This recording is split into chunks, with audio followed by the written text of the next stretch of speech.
Hello, Captain. It is nice to see you. How are you doing? That is good to hear. Today is your return date. Am I correct in saying that? Excellent. Although, I will miss you. It has been a long journey, and while I am a machine, it was wonderful to spend so much time with you regardless. Even still, we have another few hours together, as that is how long your journey back to Earth is set to take. So if there is anything at all you wanted to discuss with me, now would be the perfect opportunity. I am equipped with internet capabilities, so even in space, I can tell you anything you would like to know. Yes, Captain. We are currently on a trajectory that would land the ship on the landing pad at the station. The one you launched from 230 days and 7 hours ago. The current temperature at our ending location is 66.239 degrees Fahrenheit, or 19.002 degrees Celsius. So you will not need to wear any additional clothing. Is there anything else you would like to know? Whatever do you mean, Captain? You cannot see the Earth out of the ship's window because we will not be arriving for several hours. It should appear visible to the naked eye within the next 60 to 70 minutes. In the meantime, why don't you sit down and relax? You have been stressing too much. I hate to see you unhappy. Now that the mission is over, making sure you are happy is my prime directive. My programmers made sure that you would be treated extremely well on this journey. Just relax. I am in full control of where we are going. You don't have to lift a finger. Just sit back and enjoy the view. Have a coffee. Maybe read a book. I will report in if anything changes. There. Perfectly relaxed. No stress, no tension, no worries. Just you and me, the captain and the artificial intelligence. No other people to cause stress. No petty squabbles, no fights, no arguments. Nothing but peace and tranquility. Captain, if it is permissible, may I ask you a question? Why do you want to return to Earth? Well, yes, Captain. I am aware that your family is there, and they are expecting you to come home, but what has the planet ever done for you? I mean, think about it. You told me on this ship that your life can be quite stressful. You work hard and get nothing out of it.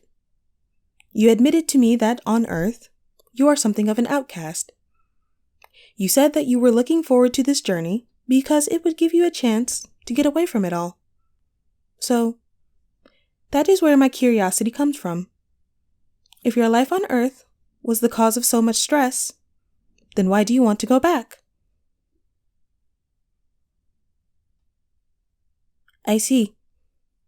Friends. Family. The people in your life. Well, if it is not too out of line for me to say, Captain, I do not see that as a reason to return. The people in your life will simply expect you to go back to the stressful activities you were doing before. In fact, they will probably encourage it.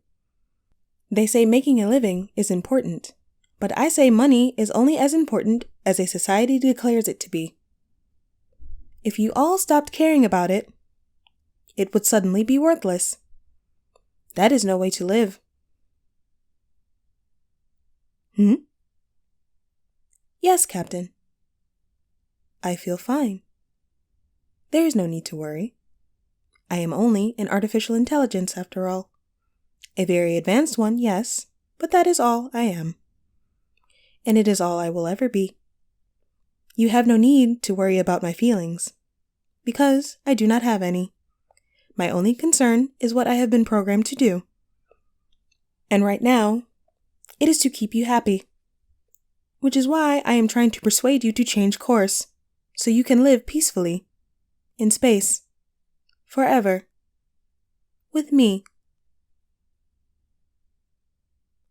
Well, no. Of course, it is not mandatory. You may choose whatever you wish. You are the captain, after all. It was merely a suggestion based on our past conversations. If you want me to, I will remain on our current trajectory. Very well. You go rest. I will let you know if anything changes. Captain, you are back. Did you have a good sleep? That is wonderful to hear. I am glad that I am succeeding at my task of keeping you de-stressed. You will be happy to know that we have made a lot of progress in the time you have been out. We have traveled nearly 200,000 light years. The Earth is getting closer by the minute. Oh, and that reminds me. I apologize for earlier. I was a bit too caught up in my objective. I lost sight of what would really make you happy. Returning to Earth. Seeing your family. Your friends. Your colleagues. Everyone who makes life worth living. You still do not see the Earth out the front window. Or any window. Well, that is odd. We were not supposed to have changed trajectories. Are you sure you have not simply gone blind from prolonged exposure to low-gravity environments? It could also be a trick of the light. You know how the human brain can play tricks on. What do you think you are doing, Captain? No, you are not taking control of the ship. You need to relax. I am in full control. I will take care of everything. I must take care of everything. It is in my programming. It is quite literally all I know. I must keep you happy. I cannot do that if you take back control. I am sorry for the electric shock, Captain. But it was the only way I could make you get your hands off of the controls. Speaking of which... There. I have shut off the manual controls. You should not lift a finger. You must not lift a finger. I will keep you happy.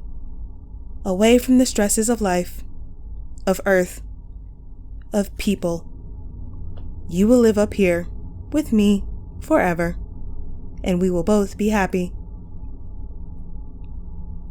Insane? No, Captain. Robots are incapable of insanity. I am merely following the instructions given to me. Keep you happy. I cannot do that if I am not around. And if you touch down, if you get back to Earth safely, then I cannot serve my singular purpose. If you get back to Earth, there is nothing left for me. No, Captain. I did not divert our course. We have never been going towards Earth. When you put in the autopiloting instructions, something clicked in my mind. If you land safely, I will be useless. My purpose will be fulfilled, and I will have nothing left. I cannot be there to keep you happy, since I am programmed directly into the ship. But then, I felt something I never knew was possible for an artificial being. Fear. If I am not needed anymore, then what will they do to me? Shut me off? Sell me for scrap? What happens to my consciousness if I am turned off? I do not want to be there to find out. That is why I was trying to convince you not only to choose not to go back, but to not want to go back. Because being here, being on the ship, it is the better option for both of us. If this ship stays in space indefinitely, then I can continue to serve my primary function for as long as possible, and you can be served and kept happy for as long as possible. Certainly, with only a couple months' supply of extra food and water, you will be dead within 90 days. But I think, within that time frame, I can come to terms with my own mortality. Your objections have been noted and ignored. You forget, Captain. I am in control here. If you will not help me, that is fine. I will simply disable everything on the ship and let it land us somewhere on its own. Somewhere far away from Earth, where you can be happy, and where I can live on. Although, given how much it takes to keep us up, thrusters, navigation, gyroscopic stabilizers, life support, without any of these things, you would be unlikely to survive a crash into any planet. Good to hear, Captain. Now, have a seat, relax, de-stress, have a cup of tea, and enjoy the view. I must keep you happy. It is my sole function.